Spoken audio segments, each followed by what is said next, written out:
Ehihie ọma nụ ụmụ ọdịnala Igbo. Eke ọma nụ.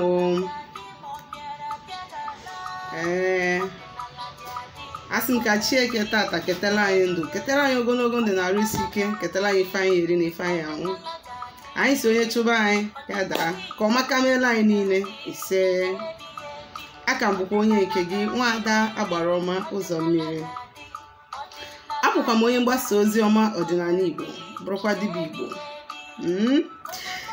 Tata bụ Eke, abịara m ka anyị kparịa ụka mụrụ ụmụnne m. Isiokwu m ji wee bịa tata bụ maka na ọtụtụ ụmụ Igbo adabanyego ndị ajọ mmadụ n'aka, ndị kpọrọ onwe ha dibịa ọdịnala Igbo.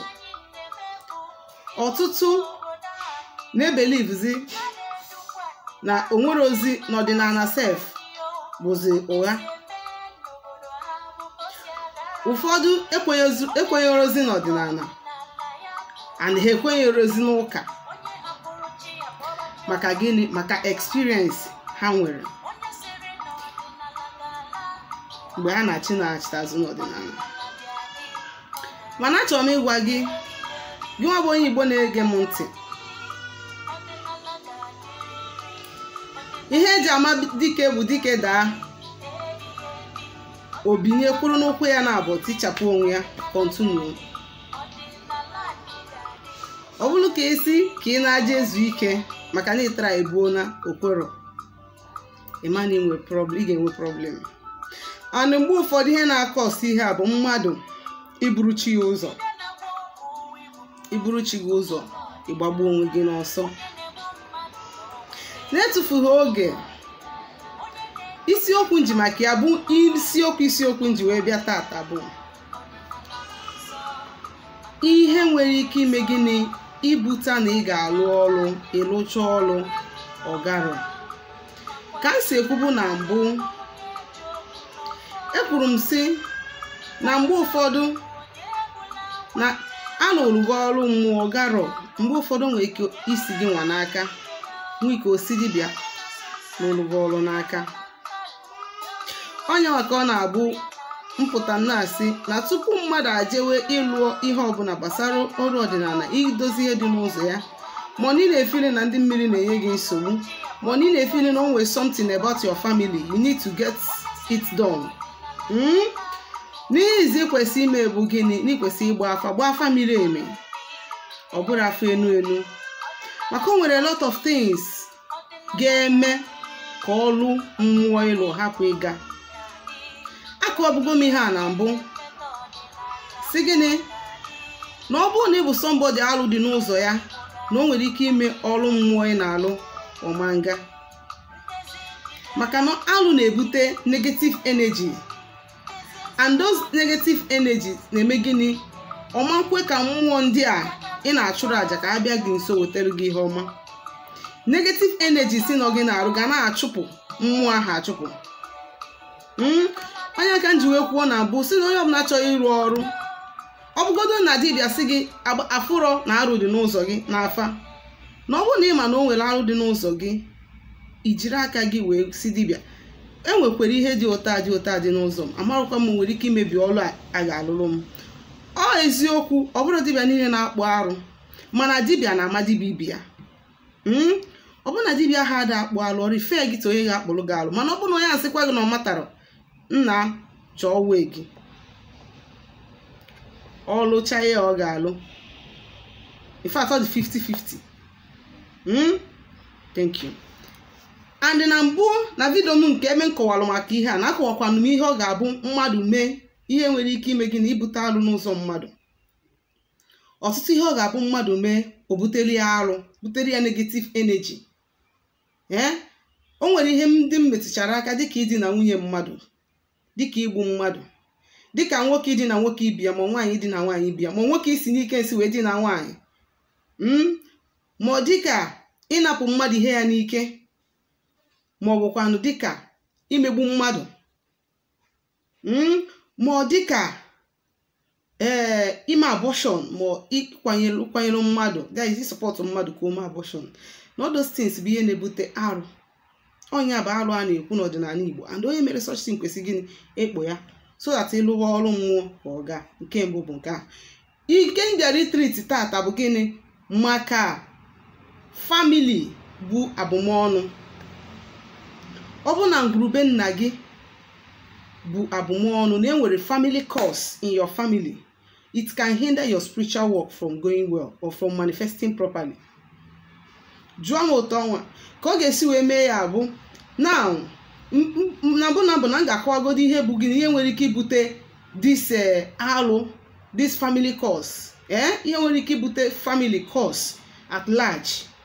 Nke mbụ bụ ọ bụrụ na nna gị ma nna gị ma nna gị mere ihe ọdịnala, ọ bụ na unu ejegoje mebie ọfọ ngwurube unu jee gbaa ya ọkụ ma jee tụfuo ya, arụ dị ya, ihe a bụ obukos. Ọ bụrụ na bụ unu na nna gị ma nna gị ma nne gị ma ọ bụ onye ọbụla mere ọdịnala, onye ahụ anọghọzi, unu ejije kpọọ ndị Holy Ghost fire ebe abịa tiche Holy Ghost fire wee mebisie ya bụ ihe obukos. It can hinder your spiritual work from, because mgbe ọrụ ọbụla ị ga na-alụ, mmụọ ndị ahụ ga na-eme gị accuse in the spirit realm. Ọkwa ị na-aghọta ihe m na-akọwa ọfụma? Thank you. Ihe ọzọ nwere ike ime ya ibute ihe a bụ ọ bụ na ngwurube nna gị mebi na mgbe gburugburu na unu megburu mmadụ,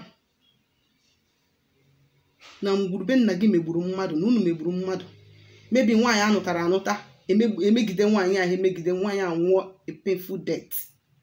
Nwaanyị ka njigodi wee nye example obukos.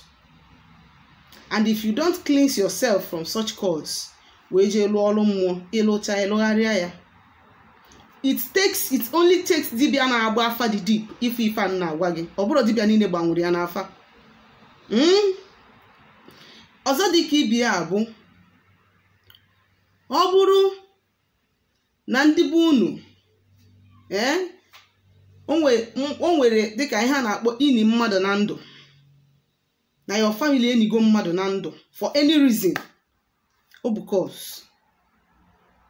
These things you need to get them done before isi na eme awele ọ bụ na ị na-eme, ma isi na ị na-alụ ọrụ ọ bụ na ị na-alụ, ma ọ bụ na ị chọrọ ka ọ gaa ọfụma.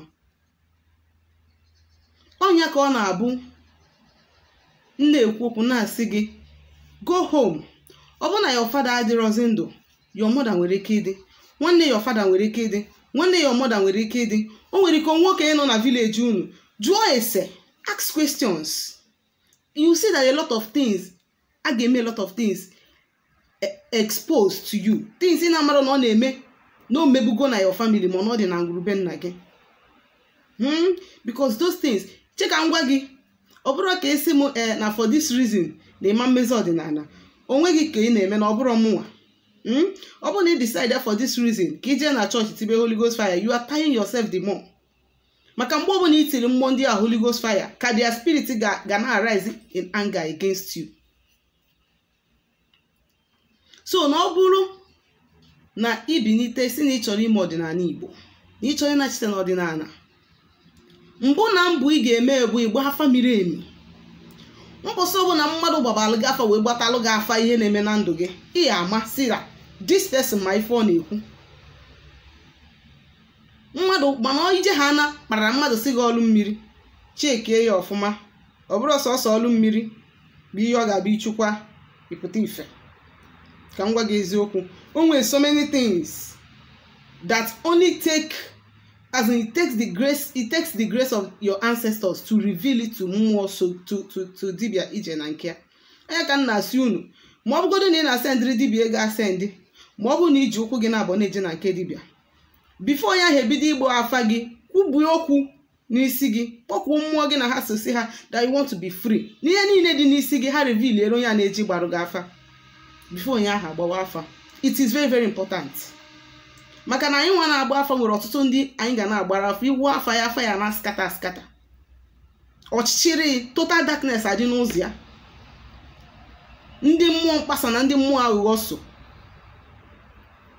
ọ bụrụ na gị nwa bụ dibịa ahụ na-agbadi afa amara ife na-eme, o nwere ike at the end of the day kọwara onye ahụ rubbish. Mana ọ bụrụ na ịma ife na-eme na ịma ife ya eme, mana gị nwa bụ onye a na-agbara afa ma gị nwa bụ onye si n'ịchọ ya nachite ọdịnala Igbo, o nwere some primary things ị ga na-eme on your own to enhance your work.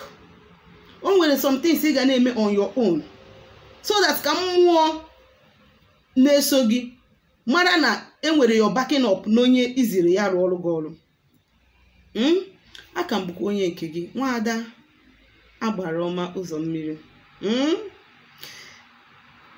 Ọ bụrụ na o nwere ife na-agbagwoju gị anya gbasara ife nkụzi taa ma ife ndị nke nna akụzi na mbụ ma ihe ọbụla gbasara ọdịnala Igbo, echefukwana idere m ozi na WhatsApp, ma ọ bụ na ịchọ ka agbalụ gị afa, ma ọ na ịchọ ka alụ ọrụ gị ọrụ, ma ọ na ịchọ ka enyere gị aka in terms of spirituality ma n'ọdịnala Igbo anyị. Biko dere m message na my WhatsApp number na 070-373-11663. Ngwa ka emesịa.